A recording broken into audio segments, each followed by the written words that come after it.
नाज़रीन, हैदराबाद में समो हाउस ते योम पाकिस्तान की तकरीब कोठाई वई, जंहिंमें रसूल बख्श समो ऐं ॿियनि शिरकत कई। उन्हां माले सारी सुता सलीम मल्हा जी ही रिपोर्ट। सदाई जो आहे तो माशाल्लाह सदाई सुठो तो थे प्रोग्राम।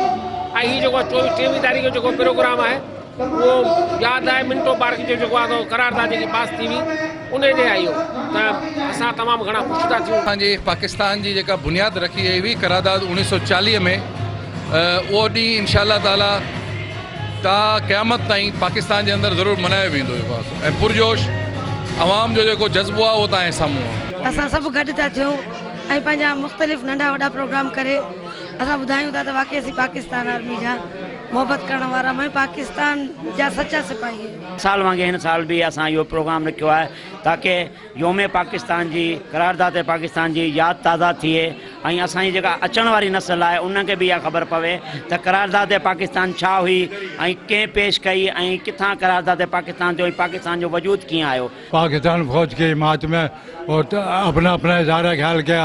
हम पाक फौज के साथ है, आज भी है, कल भी।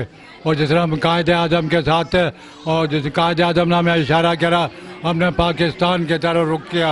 और अगर कायदे पाकिस्तान फौज हमारी तरफ इशारा करे, हमें कह के इंडिया पे हमला कर दो, इंशाल्लाह हम कसम खा के बोलते हैं हम पीछे नहीं देखेंगे, हम आगे बढ़ेंगे। तक़रीब हमांगी के हवाले से 23 मार्च 1940 की करारदाद के हवाले से पेश किया गया है, लिहाजा आज ये प्रोग्राम अपने इख्तिताम को पहुंचा। इसीलिए बस अब यही मैं कहूँगा कि पाकिस्तान जिंदाबाद।